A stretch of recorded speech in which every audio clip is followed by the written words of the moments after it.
Bienvenidos a Neuroeducación en el Aula, donde se abordará el capítulo 3 del libro Neuroeducación en el Aula, escrito por Jesús Guillén. Te invito a que prestes atención y que te adentres a este mundo de la neurociencia. Mamá, no es que tenga déficit de atención, es que no me interesa. Es el capítulo 3 que estaremos abordando del libro ya mencionado en la diapositiva número 1, así que sigan observando para poder aprender un poquito más sobre este tema. Las expositoras que estarán abordando este capítulo son Yolini González y Dagna Zavala. Ok, prestar atención siempre ha sido un desafío para nosotros los seres humanos, no importando si tenemos alguna condición o deficiencia mental. Es por ello que Posner plantea en el 2015 3 redes atencionales.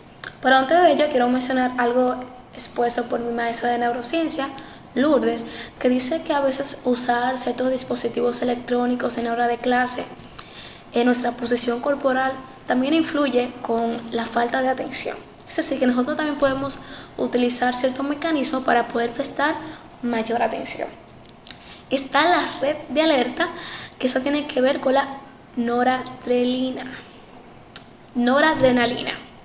mejor dicho. Esta nos permite estar alerta, estar vigilantes, y eso también se puede ver en la educación, ya que hace que el alumno se sorprenda y esté más atento en clase. También tenemos la red de orientación, que trabaja con la acetilonina.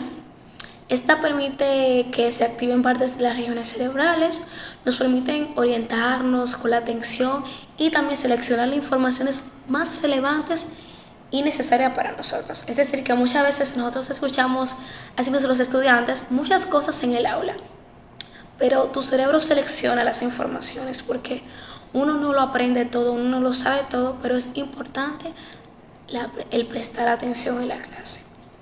También tenemos la red ejecutiva, que esta forma parte de la corteza prefrontal y tiene que ver con la parte cognitiva, emocional y conductual. Aquí podemos ver cómo ha influido la atención en los alumnos.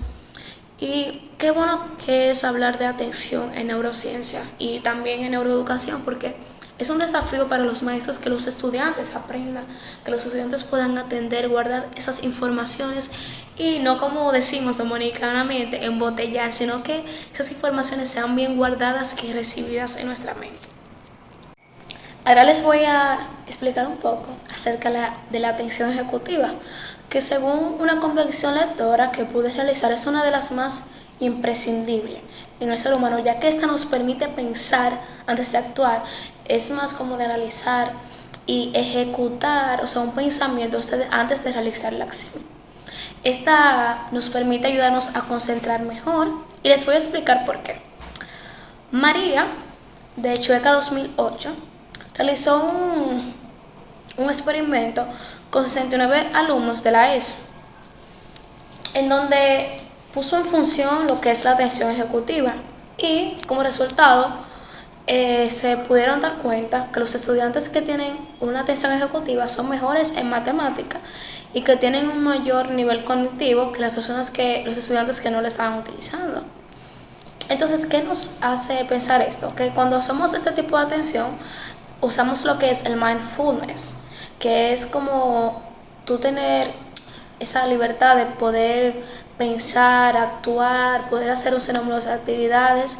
Está la toma de decisiones y la reflexión, que es algo que para los seres humanos es tan importante. Vemos que los adolescentes, principalmente hablando de los estudiantes, tienden a cometer muchos errores, a tener una conducta un tanto agresiva o difícil en muchas ocasiones, pero si le enseñamos y promovemos la atención ejecutiva, eso se puede manejar mejor. También tenemos el tiempo, que es una de las cosas que se le hace súper complejo al ser humano, y también tenemos un mejor aprendizaje. Sabemos que la matemática es una de las materias más difíciles muchas veces. Ahora bien, yo les quiero hablar sobre el TDAH o trastorno de déficit de atención e hiperactividad. Este tipo de trastorno se empieza a ver desde la niñez y suele identificarse, o sea, puede seguir hasta la adultez según el 65% de los casos. según expuso un psicólogo en el 2013. Ese trastorno, se puede evidenciar ya que las personas que lo tienen son muy hiperactivos, son muy impulsivos y agresivos en la mayoría de los casos. Es decir, son personas que tienen una conducta, más exagerada, si se puede decir, al resto de las personas. Dicen que tienen un 3% menor de volumen cerebral que el resto de la población.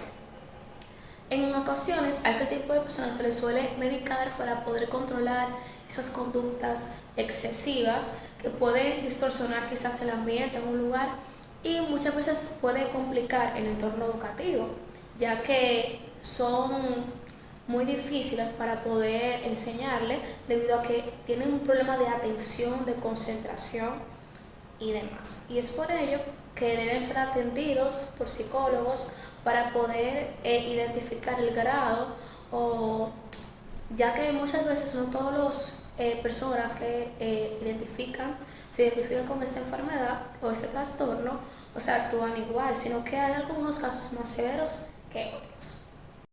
Una cosa es conocer la teoría y en qué consiste tener TDAH, trastorno de déficit de atención e hiperactividad. Pero, no obstante a ello, se debe seguir educando a sus estudiantes que tienen ese tipo de condición.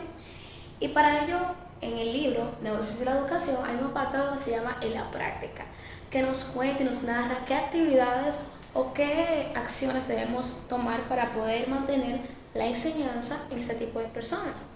Y está lo que es el mindfulness, que son una serie de actividades que producen efectos positivos con las personas con este trastorno. Pero debe ser algo continuo, no es algo que voy a hacer hoy y ya lo voy a dejar de hacer para siempre, porque pueden volver a lo mismo, a cierto retraso, pero si se mantiene de manera activa, como son ejercicios de meditación, ejercicios de relajamiento que pueden ayudar a controlar lo que es la agresividad y la impulsividad. Hay competencias emocionales como son el diálogo interno, pero de una manera de un hábito organizacional. Eso debe ir acompañado también de los padres, del centro educativo y de un profesional. También tomar paseos, paseos en el ámbito natural que te relaja, que ayuda a lo que es tu cognición, a través de la observación, claro está.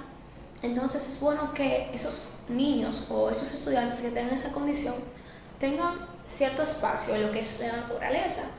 Por eso la importancia de que en el ambiente escolar hayan plantas y haya un entorno natural. También los ejercicios, no solamente de meditación, sino como correr, caminar.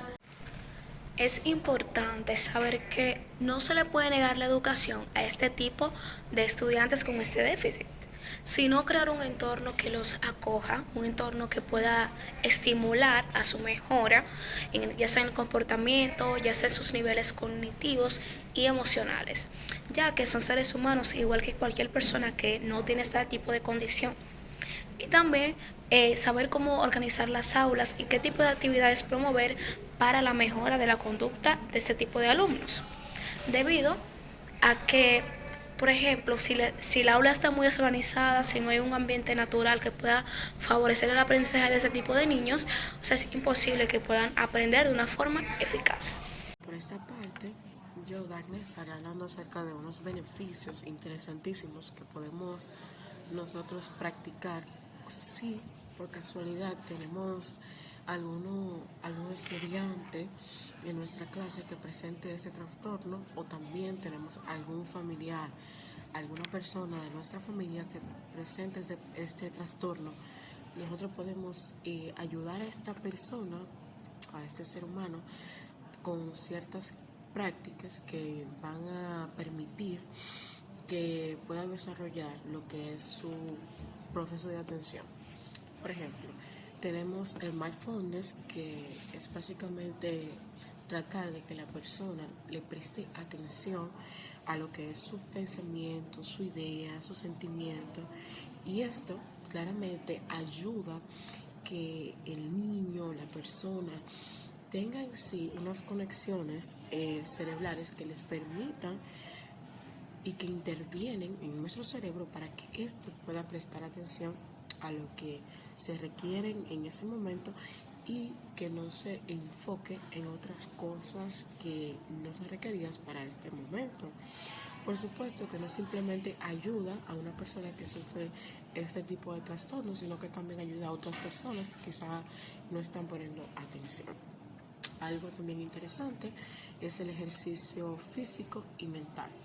El ejercicio físico conocemos que se desarrolla muchísimo lo que son las partes cerebrales y ayuda claramente a que los tipos de deportes desarrollen lo que es el cuerpo y que esto beneficie tanto al cerebro como a la parte física y sobre todo el ejercicio mental.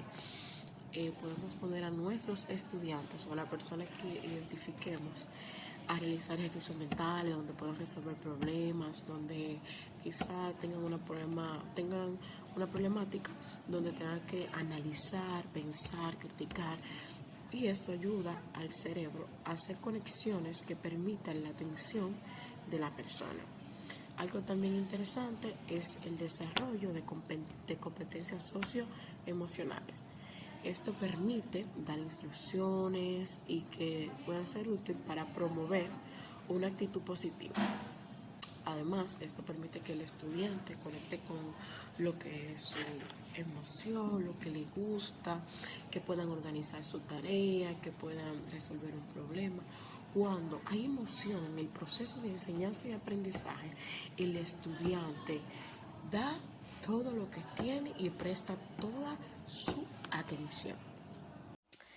Por otra parte, el desarrollo socioemocional debemos de tomar en cuenta qué tal si nosotros a la hora de identificar quizá un déficit de atención en nuestros estudiantes le enseñamos a tener buenas relaciones interpersonales con otras personas a la hora de trabajar. Cuando conectamos la emoción con lo que enseñamos, el estudiante puede aprender mejor. A la hora de nosotros enseñarle a quizá mostrar respeto, a ser altruista, mostrar empatía, mostrar compañerismo, dar alegría, compartir responsabilidad, a realizar una tarea o una actividad, permite que este estudiante que quizá presenta este problema de atención conecte mejor, su cerebro se active y conecte mejor con la tarea, con la actividad que el maestro quiere que realice. Por lo que es una de las tantas cosas que podemos hacer para beneficiar a aquellos que sufren este déficit. Motiva a tu estudiante. Cuando el niño no se siente motivado, es muy fácil que pierda la atención de lo que se quiere enseñar. No solamente se trata cuando un niño sufre este déficit, sino que también en las aulas normales debemos de motivar a nuestro estudiante. Pero ¿cómo lo podemos hacer? Creando actividades que provoquen curiosidad en el estudiantado de tal manera que conecte con la realidad. Es decir, que aunque nos salgamos un poco de lo que es lo académico, poner actividades que sean reales para el estudiante. Además, planifica con antelación para que así puedas manejar cualquier dificultad y aplazar alguna actividad para que la intención de la actividad se pueda verdaderamente cumplir. Además de esto, divide las tareas. Dividir las tareas es útil para el estudiante que sufre del déficit, para que pueda realizar actividades desde más pequeñas hasta la más grande, y entre medio de las actividades dar un tiempo de descanso. Es decir, si quiero que mi estudiante aprenda qué es el cuento, puedo iniciar hablándole del título, luego tomamos una pausa para ir hablando acerca del contenido del cuento y así sucesivamente. También trata de tener el poder de la inmediatez. ¿A qué se refiere esto? Esto está relacionado con que debes determinar el trabajo en el aula. Es decir, que el estudiante no se lleve todas las tareas para su casa, sino que también pueda trabajar en el aula. Puedes hacerlo por medio de recompensas, que el estudiante se sienta recompensado a la hora de trabajar en el aula y no irse con las tareas para su casa. Existe verdaderamente la multitarea? Cuando pensamos en multitarea, pensamos en que podemos realizar distintas actividades al mismo tiempo. Y una persona que realiza tareas como, por ejemplo, buscar en Google mientras tiene la televisión encendida, cocinar mientras se está lavando, la consideramos como una persona que tiene la habilidad de multitareas. Pero para ser específico, cuando se trata de realizar actividades determinadas que tienen que ver con la parte conectiva, es decir, con la parte de nuestro cerebro, es necesario que nosotros prestemos toda la atención. Por lo que el concepto de multitarea es algo que realmente no existe. También porque a realizar multitareas, como decimos, se puede ver cómo quizás se daña la eficiencia del desarrollo de esa actividad que estamos haciendo. Si por ejemplo estamos leyendo y estamos buscando en Google alguna información al mismo tiempo, es algo que no podríamos hacer. ¿Por qué? Porque esto necesita de toda nuestra atención y de todo nuestro desarrollo cognitivo para poder realizar la actividad de manera que ésta se realice de manera eficaz. Entonces, que las multitareas realmente son un concepto no existente, porque el cerebro necesita toda la atención para la actividad que vamos a realizar. La atención en el aula. Stuart Brown en el 2007 dijo que no es casualidad que las funciones cerebrales que intervienen en la memorización, como lo es el hipocampo, también intervienen en lo que es la atención. Partiendo de eso, es decir, que para nosotros poder memorizar algo tenemos que prestarle atención. Algunas de las partes importantes o algunas cosas que podemos tomar en cuenta para lo que es la atención en el aula es, por ejemplo, el inicial y el final. En el inicio, donde el estudiante se da cuenta de lo que va a pasar, y en el final, para concretizar lo que ha pasado en la clase, resumir, contextualizar, sintetizar lo que pasó en la clase. También es muy importante establecer bloques de aprendizaje y patrones.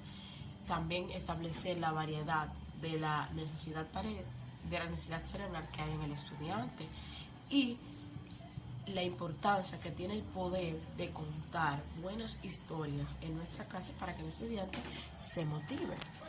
Recordemos que aprendo a estudiar y estudio para aprender.